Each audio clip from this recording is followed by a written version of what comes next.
स्वागत है आपका आज की हिंदी क्लास में। आज हम 2018 के जो है क्वेश्चन पेपर लेके आए हुए हैं।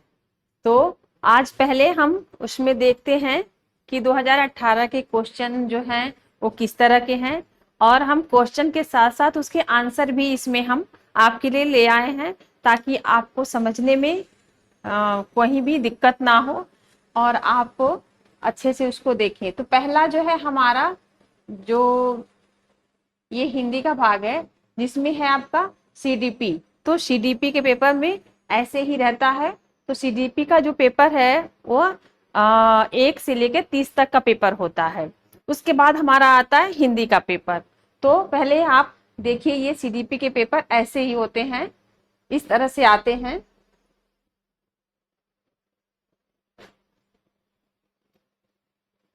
सीडीपी के हमारे जो पेपर हैं वह इस तरह के होते हैं। इसके बाद हमारा आएगा हिंदी। अब यहाँ देखिए, हिंदी भाग 2 और भाग 1। हिंदी भाग 2 और भाग 1 जो है आपके सामने है। तो पहले हम हिंदी में हम जो है हिंदी के बारे में, भाग 2 में जो होता है संस्कृत होता है। तो जो बच्चे इंग्लिश वैकल्पिक भाषा के रूप में इंग्लिश या संस्कृत में किसी एक को लेते हैं, उसका एक का चयन करते हैं, तो जो संस्कृत लेते हैं उनके लिए हमारा भाषा 2 रहता है। तो अभी हम चलते हैं अपने हिंदी भाषा 1 पे। तो चलिए शुरू करते हैं। आज का क्वेश्चन कैसा है उसके साथ हम अपना आगे बढ़ते हैं। यहाँ पे दिया गया है निर्देश 31, संख्या 31 से 32 दिए गए अनुच्छेद को ध्यान पूर्वक पढ़कर निम्नलिखित प्रश्नों के सही उत्तर छांटिए।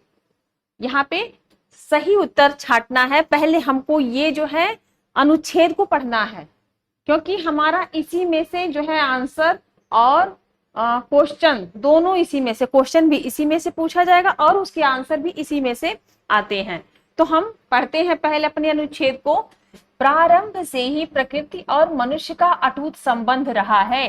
प्रकृति और मनुष्य का संबंध अन्योन्याश्रित और परस्पर सह अस्तित्व पर निर्भर है। प्रकृति ने मानव के जीवनदायक तत्वों को उत्पन्न किया। मनुष्य ने वृक्षों के फल, बीज, जड़ें आदि खाकर अपनी भूख मिटाई। पेड़ पौधे हमें केवल भोजन ही प्रदान नहीं करते, अपितु जीवन दायिनी वायु ऑक्सीजन भी प्रदान करते हैं। ये वातावरण से कार्बन डाइऑक्साइड को ग्रहण करते हैं और ऑक्सीजन को बाहर निकालते हैं। पृथ्वी पर हरियाली के स्रोत पेड़ पौधे ही हैं। वर्षा के कारण यहाँ पेड़ पौधे, वर्षा के जो कारण है वो यहाँ के पेड़ पौधे ही हैं। अगर हमारे आसपास पेड़ पौधे कम हो जाते हैं तो वहां पे वर्षा भी नहीं होती है, वहां पे वायु का दबाव नहीं बनता और वर्षा भी वहां पे कम होती है। मनुष्य ने अपने आवश्यकताओं की पूर्ति के लिए वन संपदा का अंधाधुंध दोहन किया है, जिसके कारण प्राकृतिक असंतुलन उत्पन्न हो गया। पर्यावरण में ऑक्सीजन की कमी और कार्बन डाइऑक्साइड की बढ़ोतरी तथा पर्यावरण के कारण अनेक प्रकार की घातक बीमारियां फैल रही हैं। पेड़ पौधों की कमी के चलते अनावृष्टि, सूखा और भूक्षरण की समस्या पैदा हो गई है। ये हमारी जो समस्याएं हैं ये हमारे पर्यावरण पर आधारित है और हमारे अनुच्छेद में ये जो है। अब आगे देखते हैं कि हमारे इससे रिलेटिव क्वेश्चन कैसे हैं। तो यहाँ पे हमारा क्वेश्चन नंबर, पहला क्वेश्चन है 31। बताया हमने कि 30 से पहली से लेके 30 तक जो है हमारा सीडीपी है। उसके बाद हमारे हिंदी के क्वेश्चन रहेंगे। तो यहाँ पे हमारा 31वां जो पहला क्वेश्चन है, यहाँ पे 31 नंबर से शुरू हो रहा है। तो हमारा पहला क्वेश्चन है, पेड़ पौधे हमें क्या नहीं देते। पेड़ पौधे हमें क्या नहीं देते। विकल्प में दिया है ए भोजन, बी ऑक्सीजन, सी हरियाली, डी जल। अब यहाँ पे पेड़ पौधे हमें क्या नहीं देते, गद्य खंड के अनुसार पौधे हमें जल नहीं देते। अब यहाँ पेड़ पौधे हमें जल नहीं देते, लेकिन अगर जहां पे पेड़ पौधे ज्यादा रहते हैं तो वहां पे बारिश होती है।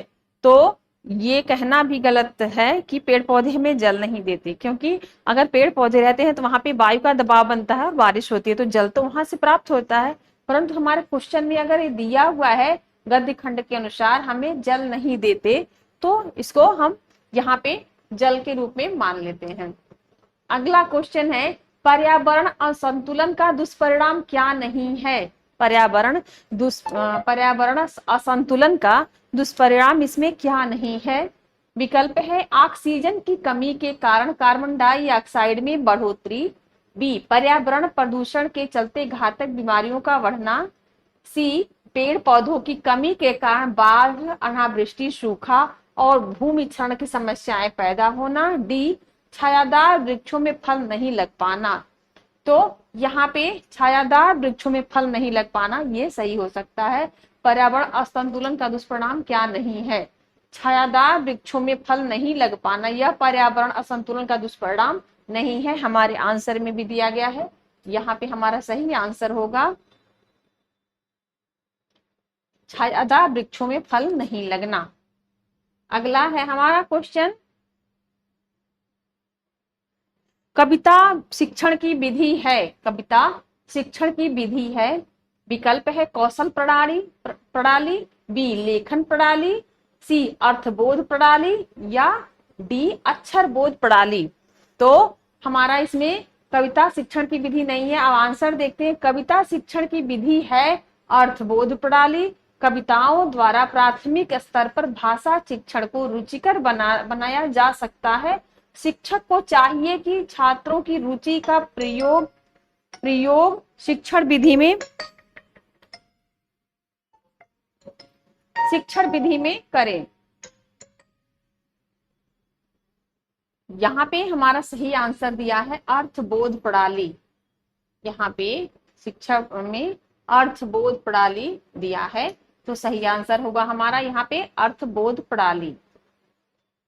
क्वेश्चन नंबर 34 देखिए, शब्द और विलोम की दृष्टि से निम्नलिखित में से कौन सा विकल्प सही नहीं है? यहाँ पे शब्द और विलोम की दृष्टि से, यहाँ पे विलोम की दृष्टि से पूछ रहा है कि निम्नलिखित में से कौन सा विकल्प सही नहीं है। विकल्प है ये यौवन वार्धक्य, सी लोलुप संतुष्ट, सी विश्लेषण विवेचन या डी एकांकी सर्वांगीण। तो शब्द और विलोम की दृष्टि से विश्लेषण का विलोम संश्लेषण होना चाहिए, न कि विवेचन। अतः विकल्प सी का युग्म गलत है। विश्लेषण का संश्लेषण होना चाहिए। यहाँ पे विलोम पूछ रहा है तो विश्लेषण का संश्लेषण होना चाहिए। तो यहाँ हमारा सही आंसर जो है सी होगा। अगला क्वेश्चन है, निम्नलिखित में से कौन सा विकल्प सही नहीं है? यहाँ पे विकल्प 4 दिए हैं। तो पहला है अन्याय और, बी अन्योन्य परस्पर, सी कृति रचना या डी कृति निकृष्ट पुरुष। तो इसमें विकल्प में क्या दिया है? देखिए कृति गलत शब्द है, जबकि निकृष्ट पुरुष का सही अर्थ है कृतज्ञ। अतः विकल्प डी सही नहीं है, अन्य सभी विकल्प सही हैं। तो हमारा सही आंसर होगा यहाँ पे डी।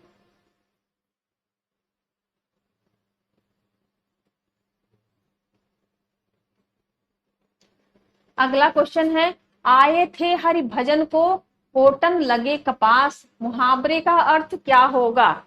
आए थे हरि भजन को ओटन लगे कपास, इसमें मुहावरे का क्या अर्थ है? विकल्प में दिया है हरि भक्ति का मार्ग कठिन होता है, बी उद्देश्य की प्राप्ति में असफल होना, सी ईश्वर भक्ति को छोड़कर व्यापार में लग जाना, डी किसी कार्य विशेष की उपेक्षा कर दूसरे कार्य को करना। तो यहाँ पे सही आंसर क्या है? आए थे हरि भजन को ओटन लगे कपास का अर्थ है किसी कार्य विशेष की उपेक्षा कर दूसरे कार्य में लग जाना। हम यहाँ पे क्या अर्थ है कि वह भगवान की भक्ति करने के लिए हरि भजन के लिए गए थे और जब कपास को देखे तो कपास को बटोरने लगे व्यापार का उसमें। तो यहाँ पे क्या दे रहा है? आए थे हरि भजन को ओटन लगे कपास। ओटन मतलब होता है लपेटने लगे, मतलब संभालने लगे, बटोरने लगे का अर्थ है किसी कार्य विशेष की उपेक्षा कर दूसरे कार्य को करना। जिस कार्य के लिए गए थे उस कार्य को छोड़कर के हम दूसरे कार्य में लग गए, तो यहाँ पे इसका तात्पर्य यही होगा। तो सही आंसर होगा किसी कार्य विशेष की अपेक्षा कर दूसरे कार्य में लग जाना।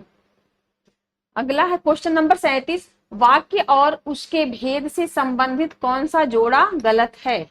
यहाँ पे जो है इसका विकल्प इधर दिया है।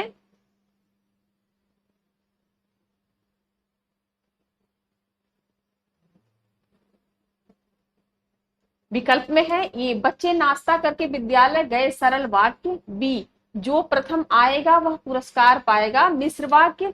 सी, नेता ने भाषण दिया और चला गया, संयुक्त वाक्य।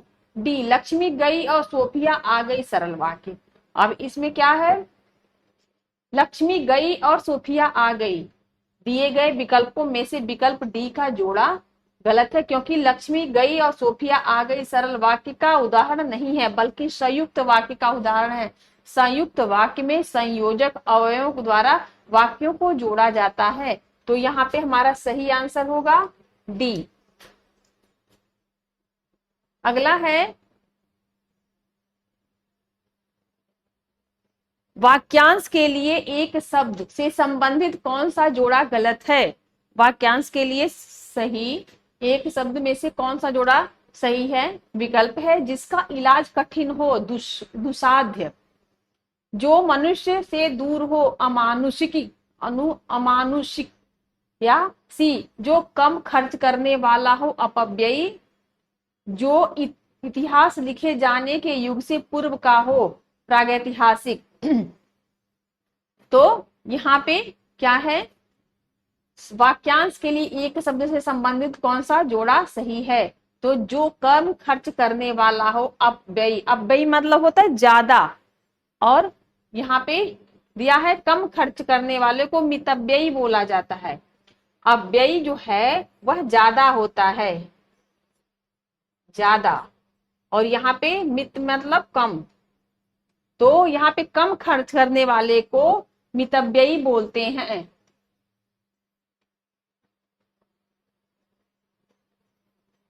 मितव्ययी, यहाँ पे मितव्ययी होगा। तो सही आंसर हमारा क्या है, सी, कम खर्च करने वाले मत को मितव्ययी बोला जाता है। तो ये हमारा जोड़ा सही है।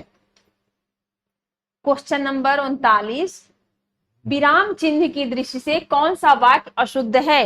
यहाँ पे विराम चिन्ह दिया है, उसमें देखना है विराम चिन्ह की दृष्टि से कौन सा वाक्य अशुद्ध है। यहाँ पे देखिए विकल्प है, नहीं कल मैं तुम्हारे घर नहीं आ सकूंगा। ठीक, दूसरा है बी, मैं क्या कहता। सी, महक, रागिनी, श्वेता आदि भी आई हैं, ये सब अब गाना गाएंगी। या डी, उसने पूछा तुम कहाँ थे।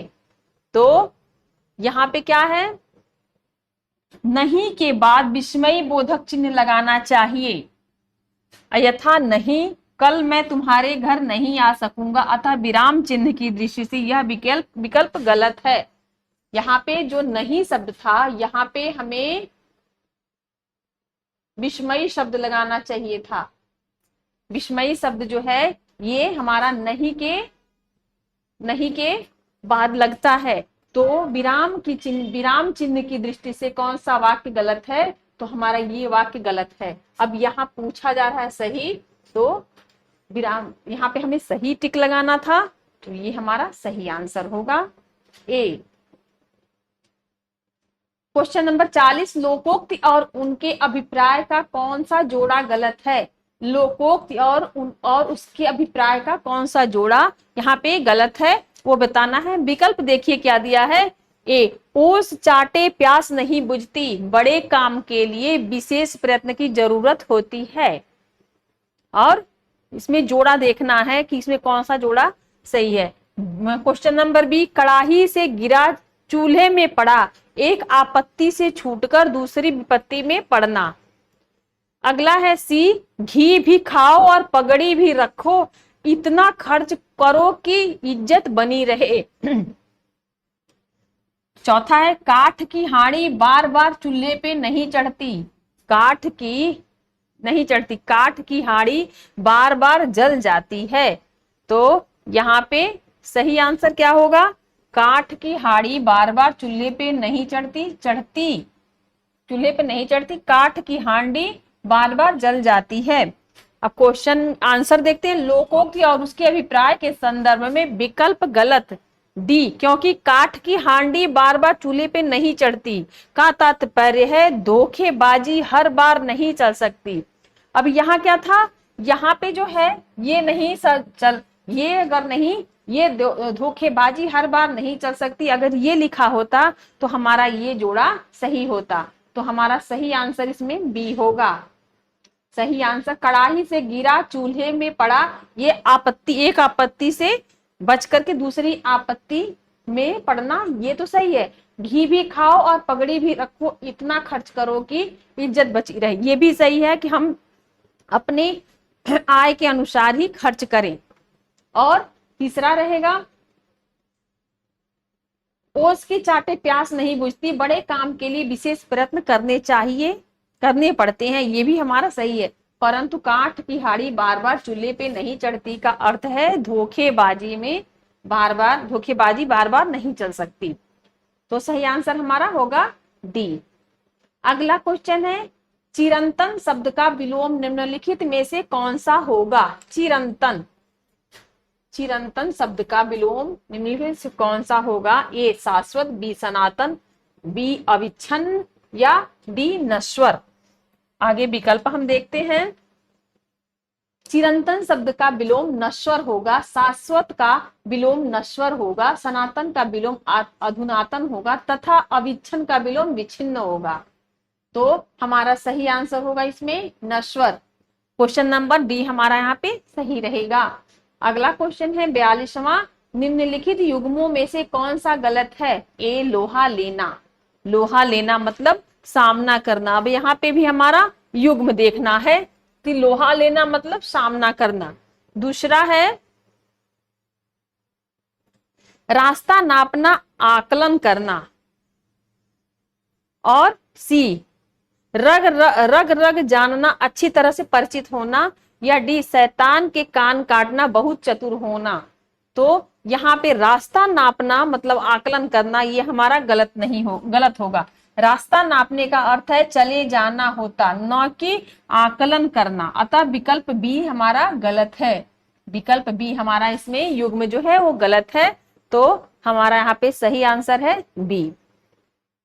अगला क्वेश्चन है लोकोक्ति और उसके अर्थ के जोड़े में से कौन सा जोड़ा गलत है? यहाँ पे लोकोक्ति दी गई है और उसमें ये दिखाना है कि कौन सा जोड़ा उसमें सही नहीं है। ए उल्टा चोर कोतवाल को डांटे, अपना दोष न मानकर दूसरे पे मरना। ठीक।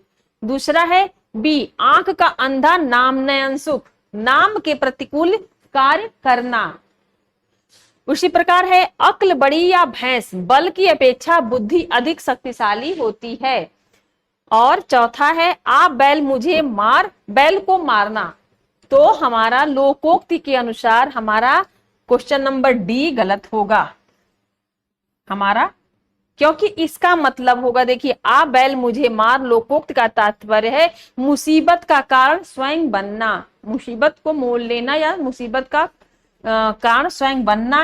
अतः विकल्प डी हमारा गलत है। शेष विकल्प सही हैं। शेष जो विकल्प दिए गए हैं वो सब सही हैं, अपनी लोकोक्ति के अनुसार सही है। परंतु आप बैल मुझे मार ये गलत है, क्योंकि आप बैल मुझे मार मतलब बैल को मारना, ये हमारा सही आंसर नहीं होगा। सही आंसर हमारा इसमें दिया है गलत। क्वेश्चन नंबर 44, उड्डयन के संधि विच्छेद का सही विकल्प कौन सा होगा? उड्डयन, यहाँ पे उड्डयन शब्द है उसका संधि विच्छेद का सही विकल्प क्या होगा? विकल्प है उत प्लस डयन, बी उड़ प्लस डयन, सी उच्च प्लस डयन या डी उड़ प्लस डयन। आंसर देखते हैं क्या है। व्यंजन संधि के नियमानुसार त या द के बाद उ या ड हो तो त या द के स्थान पर ड हो जाता है, अतः उत डयन सही संधि विच्छेद होगा, उत्डयन। तो हमारा सही आंसर है यहाँ पे उत्डयन। अगला है निम्नलिखित में से शुद्ध वर्तनी वाले शब्द का चयन कीजिए। यहाँ पे शुद्ध वर्तनी वाले शब्द का चयन करना है। विकल्प है ए सुषुप्त, बी दृष्टा, सी रचयिता या बी सृष्टा। तो यहाँ पे शुद्ध वर्तनी दिया गया है, तो शुद्ध वर्तनी इसमें क्या होगा हमारा दृष्टा। दिए गए विकल्प में से शुद्ध वर्तनी वाला शब्द है दृष्टा, दृष्टा। अन्य विकल्प अशुद्ध है जिनका शुद्ध रूप इस प्रकार होगा। अब जो हमारे इसमें अशुद्ध शब्द हैं उनका शुद्ध रूप कैसे होगा? सुषुप्त। सुषुप्त में यहाँ पे बड़ा श है और यहाँ पे देखिए ये छोटा स और खटकोड़ वाला स, तो यहाँ पे सुषुप्त हो जाएगा। रचयिता, रचयिता सही शब्द हमारा रचयिता होगा, ठीक है। सृष्टा, यहाँ पे सृष्टा होगा। तो हमारा यहाँ पे सही आंसर है हमारा बी। जो हमारा आंसर इसमें पूछा गया है वह बी होगा। अगला है क्वेश्चन नंबर 46, चौराहा में कौन सा समास है? चौराहा में कौन सा समास है? ए द्विगु समास, बी तत्पुरुष समास, सी बहुब्रीहि समास या डी कर्मधारय समास। तो चौराहा में क्या है कि हमारा पहले तो अंकों का बोध होता है। चौराहा में 4 राहों का बोध होता है। तो जहां पे हमारा 4 राहों का बोध हो तो वहां पे हमारा क्या होता है? वहां पे हमारा होगा, वहां पे द्विगु समास होगा। देखिए यहाँ पे द्विगु समास होगा जहां पे हमारे अंकों का संख्या का बोध हो, जैसे चौराहा, त्रिनेत्र। तो इस तरह के जो शब्द होते हैं तो वहां पे हमारा द्विगु समास होता, क्योंकि जिस समास के पूर्व पद संख्यावाचक, यहाँ पे चौ जो है 4 अंक का बोध करा रहा है, संख्या वाचक विशेषण हो और जिसके समस्त पद के समूह का बोध हो, जिसे द्विगु समास कहते हैं। चौराहा का अर्थ 4 राहों को योजित करने वाला स्थान, 4 राहें जहां से निकलती हो उस स्थान को चौराहा बोलते हैं। तो हमारा सही आंसर होगा इसमें द्विगु समास। अगला क्वेश्चन रहेगा, अंदर अंदर कड़ाही में गुड़ पकना का अर्थ है। अंदर अंदर कड़ाही में गुड़ पकना का क्या अर्थ है? हमारा दिया गया है विकल्प ए ज्ञान होना, बी गुप्त मंत्रणा होना, सी अपने में सीमित होना या डी काम न आना। तो अंदर अंदर कड़ाही में गुड़ पकना का अर्थ गुप्त मंत्रणा होना, गुप्त मंत्रणा होना जो है हमारा सही आंसर है इसमें बी। अगला क्वेश्चन है 48, क्वेश्चन 48, किस समास में कोई पद प्रधान नहीं होता? ए द्विगु समास, बी अव्ययी भाव समास, सी बहुब्रीहि समास या डी तत्पुरुष समास। तो हमारा आंसर में दिया है देखिए बहुब्रीहि समास। बहुब्रीहि समास में कोई पद प्रधान नहीं होता, अपितु दोनों मिलकर के एक नया अर्थ प्रकट करते हैं। बहुब्रीहि समास में कोई पद प्रधान नहीं होता, बल्कि वो दोनों मिलकर के एक नए पद की रचना करते, एक नए अर्थ को प्रकट करते हैं। जैसे चक्रधर, चक्रधर में 2 पद हैं, चक्र और धर, परंतु इसका नया अर्थ विष्णु है जो चक्र को धारण करता हो, जो चक्र को धारण करता हो, परंतु इसका नया अर्थ विष्णु है। अव्ययी भाव समास में पूर्व पद प्रधान होता है तथा तत्पुरुष समास में अंतिम पद प्रधान होता है। तो हमारा यहाँ पे सही आंसर होगा सी बहुब्रीहि समास।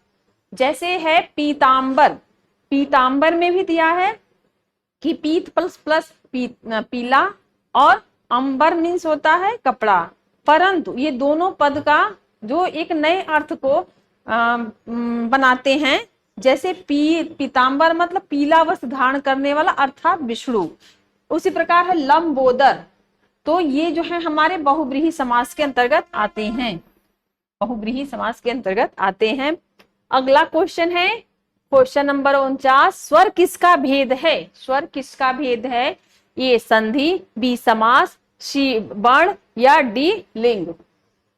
तो हमारा आंसर देखिए, स्वर हिंदी वर्णमाला की ध्वनियों का विभेद है हिंदी वर्णमाला में ध्वनियां दो प्रकार की होती हैं, स्वर और व्यंजन। तो हमारा इसमें सही आंसर क्या है, वर्ण। स्वर्ण जो है हिंदी वर्णमाला की ध्वनियों का विभेद है। तो वर्णमाला में ध्वनियां दो प्रकार की होती, स्वर और व्यंजन। अब यहाँ पे क्या पूछ रहा है, वर्णमाला। तो यहाँ पे हमारा स्वर और व्यंजन जो है वो वर्णमाला के अंतर्गत आते हैं। क्वेश्चन नंबर 50 है, अत्याचार शब्द में उपसर्ग है। अत्याचार शब्द में उपसर्ग है। विकल्प देखिए क्या दिया है, ए अति, बी आ, सी अत या डी अति। तो अत्याचार में देखिए आंसर क्या है, अत्याचार शब्द में अति उपसर्ग लगा हुआ है। अति प्लस आचार अर्थात सीमा से अधिक किया जाने वाला दुर्व्यवहार। सीमा से अधिक किया जाने वाला दुर्व्यवहार होता है अत्याचार। तो यहाँ पे अति जो है, हमारा अत्याचार जो है वह अति शब्द से बना हुआ है। अति संस्कृत उपसर्ग है। ये जो अति है वो संस्कृत उपसर्ग है जिसका अर्थ है अधिक, ऊपर, उस, पार। अति उपसर्ग से निर्मित अन्य शब्द हैं अतिकाल, अतिरिक्त, अतिशय, अत्यंत। अति के उपसर्ग से अन्य शब्द जैसे बने हैं अतिकाल, अतिरिक्त, अतिशय, अत्यंत। ये हमारे शब्द बनते हैं अत्य से। अगला क्वेश्चन है 51 नंबर क्वेश्चन जो है, जब छात्र शिक्षक की भाषा का अनुकरण करे तो उसे कहते हैं। जब छात्र शिक्षक की भाषा का अनुकरण करते हैं तो उन्हें कहते हैं, विकल्प में देखिए क्या दिया, ए प्रयत्न का सिद्धांत, बी अनुकरण का सिद्धांत, सी क्रियाशील का सिद्धांत या डी अभ्यास का सिद्धांत। अब यहाँ पे आंसर देखिए, जब छात्र शिक्षक की भाषा का अनुकरण करे तो उसे अनुकरण का सिद्धांत कहते हैं या कहा जाता है। इसके अंतर्गत शब्दों का उच्चारण, शब्दों के अर्थ इत्यादि सरलता से छात्र को सिखाए जा सकते हैं। यहाँ पे हमारा सही आंसर होगा बी अनुकरण का सिद्धांत। क्वेश्चन नंबर 52, अंबर पनघट में डूबो रही तारा घट उषा नागरी में कौन सा अलंकार है। अंबर पनघट में डूबो रही तारा उषा नागरी में कौन सा अलंकार है। हमारा विकल्प है ए उपमा अलंकार, बी यमक अलंकार, सी रूपक अलंकार या डी उत्प्रेक्षा अलंकार। अब हम देखते हैं इसमें आंसर क्या दिया है। अंबर पनघट में डूबो रही तारा घट उषा नागरी में रूपक अलंकार प्रयुक्त होता है, प्रयुक्त है। यहाँ अंबर को पनघट, तारा को घड़ा तथा उषा को नगर की स्त्री के रूप में मान लिया गया है। और जहां उपमेय को उपमान मान लिया जाता है वहां पे रूपक अलंकार होता है। तो हमारा सही आंसर यहाँ पे होगा सी रूपक अलंकार। अगला क्वेश्चन है उष्ण वर्ण है। क्वेश्चन नंबर 53, उष्ण वर्ण है ये य र ल व या श श श या च छ ज या ट ठ ड। तो हमारा सही आंसर होगा श श श ह, ये उष्ण व्यंजन है तथा य र ल व ये अंतस्थ व्यंजन है। च छ ज ये तथा ट ठ ड यह स्पर्श व्यंजन है। हमारा सही आंसर है इसमें श श और ह भी होता है, यह उष्ण वर्ण के अंतर्गत आते हैं। अगला क्वेश्चन है मेढक का तत्सम रूप क्या है। मेढक का तत्सम रूप क्या है। ए मंडूक, बी बंदूक, सी मुद्ग या सी मुष्टि। तो हमारा मेढक का तत्सम रूप होता है मंडूक। मेढक का तत्सम रूप मंडूक है। शेष विकल्प प्रश्न की दृष्टि से अनुचित हैं। अगला क्वेश्चन है, अगला क्वेश्चन दिग्गज का संधि विच्छेद है क्या है। दिग्गज का संधि विच्छेद क्या है। ए दिग प्लस गज, बी दिक प्लस गज या डी दिह प्लस गज या दिग प्लस अगज। अब हमारा यहाँ पे संधि विच्छेद आंसर देखिए, दिक प्लस गज दिग्गज का उचित संधि विच्छेद है, जो कि व्यंजन संधि के अंतर्गत आता है। इस संधि के नियमानुसार क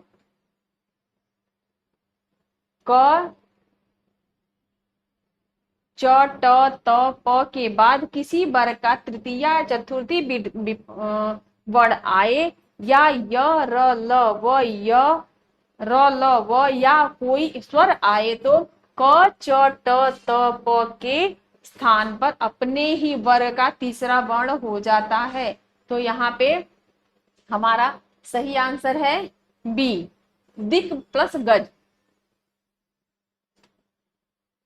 अगला क्वेश्चन है, गुप्त का विलोम क्या है? गुप्त का विलोम ए मुक्त, बी भुक्त, सी प्रकट या डी लिप्त। तो गुप्त का विलोम जो होगा हमारा प्रकट होगा। गुप्त शब्द का विलोम प्रकट होता है, मुक्त का विलोम ग्रस्त होता है और लिप्त का विलोम निर्लिप्त होता है। तो यह हमारा सही आंसर होगा सी, गुप्त का प्रकट। अगला क्वेश्चन है, गांठ का पूरा मुहावरे का क्या अर्थ है? ए ईमानदार, बी दुकानदार, सी लापरवाह, डी मालदार। गांठ का पूरा मुहावरे का अर्थ है धनी या मालामाल होता है। तो गांठ का पूरा का मुहावरा जो है मालदार होगा। सही आंसर हमारा है मालदार। अगला क्वेश्चन है, लक्ष्य का अनेकार्थ शब्द है? ए निशाना उद्देश्य, बी नाम और बल, सी गति चाल या डी सही गलत। लक्ष्य के अनेकार्थी शब्द है निशाना उद्देश्य ध्येय गंतव्य इत्यादि। तो हमारा सही आंसर होगा यहाँ पे क्वेश्चन नंबर ए, विकल्प ए।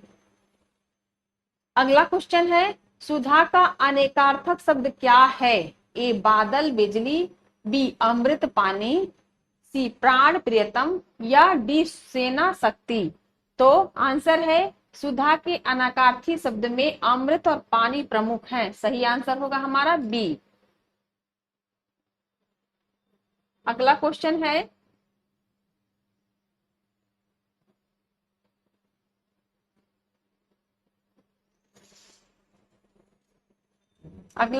आंख का अंधा नाम नयन सुख। आंख का अंधा नाम नयन सुख का क्या अर्थ होगा? तो विकल्प में है गुण के विरुद्ध नाम का होना, बी आंख की रोशनी जाना, सी नामकरण करना या डी संतुष्ट होना। तो लोकोक्ति के अनुसार गुण के विरुद्ध नाम का होना यह सही होगा। क्वेश्चन नंबर ये देखिए, ई इस लोकोक्ति का अर्थ गुण के विरुद्ध नाम का होना शेष विकल्प प्रश्न की दृष्टि से तर्क संगत नहीं है। तो हमारा सही आंसर होगा ए, गुण के विरुद्ध नाम का होना। अब हमारा यहाँ से अंग्रेजी का वैकल्पिक भाषा शुरू होगा। तो आगे हम चलते हैं हिंदी पार्ट 2 के लिए।